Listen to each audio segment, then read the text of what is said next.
Hola genuinos, el título de este trabajo ya lo dice todo. Todo lo que siempre quiso saber sobre cómo estudiar, pero nunca se atrevió a preguntar. Muy pretencioso, sí, demasiadas cosas que contar, pero todas muy interesantes. 8 páginas de artículo y no nos ha cabido ni el 10% de lo que queríamos contar. Proceso de aprendizaje, tipos, homeostasis, síndrome de adaptación, atención, motivación, memorización, alimentación, hábitos de vida, ritmos circadianos, técnicas de aprendizaje, mindfulness e incluso técnicas estoicas. Y vamos a intentar resumirlo todo en un vídeo. ¿Estáis preparados para la avalancha? Fermín Sánchez, alias Dr. Jones, y un servidor, Francisco Gallego, alias Profesor Retroman, te lo contamos.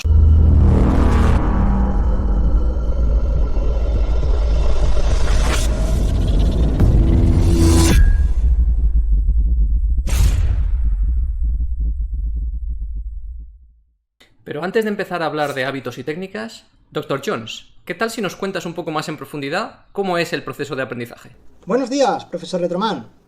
Aprender es una función natural del cerebro, que nos ha permitido sobrevivir y transformar el entorno a nuestro favor. El ser humano aprende fundamentalmente de 3 formas distintas: por imitación, por ensayo y error y por reconocimiento de patrones. Debemos tener esto en cuenta cuando diseñamos nuestras asignaturas, pero a menudo penalizamos a los estudiantes que imitan, que se equivocan o que hacen pattern matching, cuando en realidad nuestro cerebro está programado para aprender así. Penalizando estas acciones, solo conseguimos dificultar el aprendizaje de nuestros estudiantes. Todo aprendizaje sigue un ciclo de homeostasis, equilibrio. El cuerpo humano tiende a mantener el equilibrio siempre. Los estresores, es decir, las fuerzas externas que cambian este equilibrio, como por ejemplo el ejercicio, el ayuno, el frío o el estudio, producen cambios en el cuerpo. El cuerpo detecta estos cambios en la fase de alarma, etiquetada como A en la figura, y reacciona para recuperarse en la fase de resistencia, etiquetada como B. La reacción es normalmente de intensidad superior al estresor. Es la fase de supercompensación, que está etiquetada como C, y produce adaptaciones, como el aprendizaje, el desarrollo muscular o la resistencia al frío, por ejemplo. Estas adaptaciones nos preparan para enfrentarnos a estresores similares en el futuro, siempre que el estresor se detenga en la fase C. Si el estresor no desaparece,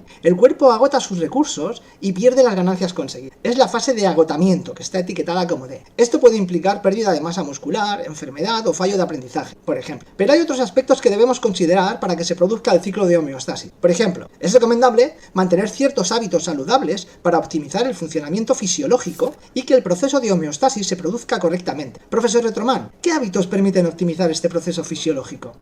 Pues muchos hábitos que no solemos considerar en educación, Dr. Jones. Veamos, el cerebro es materia, células gliares y neuronas que básicamente están formadas por proteínas y grasas. Imaginad por un momento un cuerpo que se quede sin proteínas, sin grasas y sin nutrientes. Cualquier esfuerzo psicológico que hiciéramos, metodología activa, fracasaría. Sería más o menos como intentar arrancar un coche que no tiene una pieza del motor echándole gasolina de mejor calidad. Para evitar que nuestros cerebros funcionen a medio gas, veamos los puntos principales. Primero, alimentación. Evitar ultraprocesados. Verduras en todas las comidas para tener suficientes micronutrientes. Comer suficiente proteína, unos 100 gramos al día para personas de 72 kilos. Priorizar alimentos básicos. Como decían nuestras abuelas, evitar picar entre horas. Y si es posible, dejar más tiempo de ayuno entre la cena de un día y el desayuno del día posterior. Segundo, ritmos circadianos. Dormir 6 horas y media a 8 diarias. Por la noche y por el día, muy importante, exponerse de 2 a 3 horas mínimo a la luz solar. Evitar exponerse a luces de espectro azul por las noches. Móviles, pantallas, televisiones, hay que apagarlos 2 horas antes de irse a dormir. Tercero, mucho ejercicio. Moverse mucho, caminar, estiramientos, subir escaleras y ejercicio de fuerza. 2 horas a 5 a la semana es más saludable tener más masa muscular y menos grasa. Y un mejor rendimiento fisiológico es la base necesaria para un mejor rendimiento mental. Y una vez optimizada la fisiología, ahora podemos ejecutar ejercicios para mejorar las capacidades del cerebro. Así es, profesor Retroman. Hay cientos de ejercicios o técnicas para desarrollar las capacidades de un cerebro sano. Muy bien, ¿qué te parece si destacamos algunas? ¿Cuáles elegirías? Yo destacaría 3 técnicas. En primer lugar, tenemos la técnica Pomodoro. Esta técnica es un método de gestión de tiempo que divide el estudio en periodos de 25 minutos, denominados pomodoros, separados por pausas de 5 minutos que deben ser dedicadas al descanso. La pausa final es más larga, de 15-30 minutos. Estas pausas permiten mantener la atención de forma más sostenida en el tiempo y facilitan el paso de información desde la memoria de corto plazo hacia la memoria de largo plazo. La segunda técnica a destacar también está relacionada con la gestión de tiempo. El alumno debe planificar minuciosamente sus actividades cada semana y respetar esta planificación, que debe incluir también las comidas y los periodos de sueño, que como bien ha comentado usted son imprescindibles para conseguir un buen aprendizaje. Una buena planificación permite conseguir aprendizaje contextualizado y fomenta la práctica espaciada, la práctica intercalada y la práctica del recuerdo. Finalmente, destacaría el entrenamiento para probar. Los deportistas entrenan continuamente para superarse en su disciplina. Un estudiante debe hacer lo mismo. Además de estudiar para aprender, debe entrenarse para probar. Por ello, cuando estudia, debe también entrenarse con los instrumentos de evaluación de cada asignatura. Hay otra técnica muy interesante denominada Growth Mindset. Seguro que la conoces. Pues sí, siempre lo promuevo entre los estudiantes y además a nivel personal practico mucho el pomodoro y también el entrenamiento. Yo también practico esas técnicas.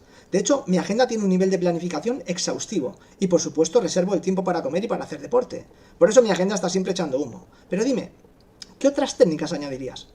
Pues voy a hablar de 5, pero hay muchísimas más.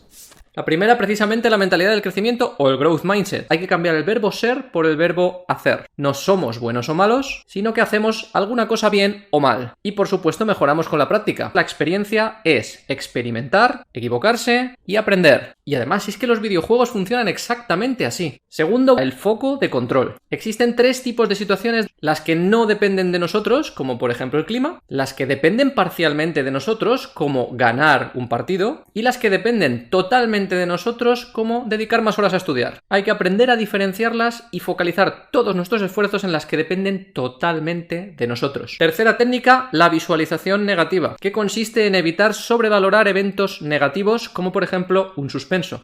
Y para ello lo que hacemos es imaginar situaciones más negativas, como por ejemplo perder una pierna. Como cuarta técnica tenemos la gratitud, que consiste en dedicar tiempo todos los días a agradecer aquello que se tiene y a no prestar atención a aquello que no se tiene. Es muy simple, pero muy efectiva. Por último, la más complicada, el mindfulness, también conocido como meditación o atención plena, que consiste en comprender nuestros pensamientos y focalizar nuestra atención en el aquí y ahora, en el presente. Esta técnica produce grandes mejoras en la salud y en el rendimiento mental. Además, los resultados son muy significativos. De todo lo que hemos visto, Dr. Jones, ¿con qué te quedarías? Creo que muchas personas han oído hablar de estas técnicas y les dan más o menos importancia en función de sus gustos personales, pero no son conscientes de que funciona porque tienen en cuenta el funcionamiento del cerebro. ¿Y tú, profesor Retroman, qué destacarías? Pues remarcaría que la fisiología va primero y la psicología después.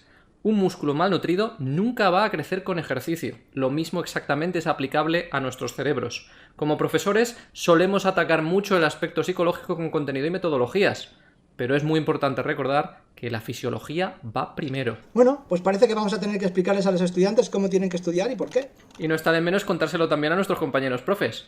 Muchísimas gracias, Fermín, y un saludo a todos los genuinos. Gracias a ti, profesor Retroman.